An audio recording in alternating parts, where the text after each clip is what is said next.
Inamin ni dating Bureau of Immigration o BI Associate Commissioner Michael Robles na wala silang otoridad para magsagawa ng undercover operations laban sa Chinese businessman na si Jack Lam. Ipinakita naman sa pagdinig ng Senado ang umano'y pagtanggap ng bribe money ng mga opisyal ng BI mula sa kampo ni Lam. Mula sa Senado, itong balita ni Joyce Balancho live. Joyce, go ahead.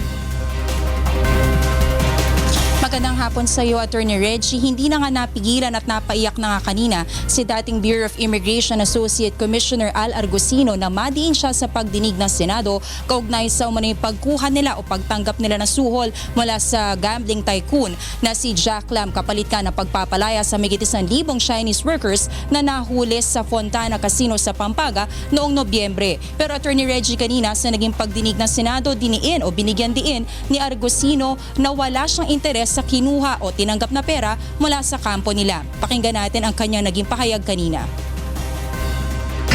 May pagkakamali ho ako ay yung pumayag ho ako mailagay ito sa aking kotse. Pero sinabi ko nga ho sa kanya nung nasa elevator kami, sige na dyan na yan, kunin nating ebidensya. Pasensya na ho kayo dahil ang feeling ho ng publiko. Alright, Senator Escudero. Just a manifestation. Please go ahead. Just a manifestation, Mr. Chair. Si corruption ng public official, Your Honor. Wala nagpa-file kay Jack Lam. For the first time, Your Honor, Pagdinig ang ilang CCTV footage sa loob ng isang kasino sa Pasay City kung saan kitang-kita ang umanay pagtanggap ni Argusino at Michael Robles ng paper bag na naglalaman ng milyong-milyong pera mula sa dating polis na si Wally Sombero. Kinumpirma naman ng dalawang dating commissioner na sila nga ang nasa naturang video, ngunit muling iginiit na bahagi lang ito ng kanilang operasyon laban kay Lam. Nanindigan si Argusino na ginagawa lang niya ang kanyang trabaho alinsunod sa human trafficking laws. Pero inamin ni Robles na wala pala silang otoridad para gawin ito. Tila nagalit rin si Committee Chair Senator Richard Gordon kay Robles kanina dahil sa kanyang paghuhugas kamay sa nangyaring transaksyon. Pakinggan muli natin ang bahagi ng pagdinig kanina. Tama! Alam mo may nangyayari.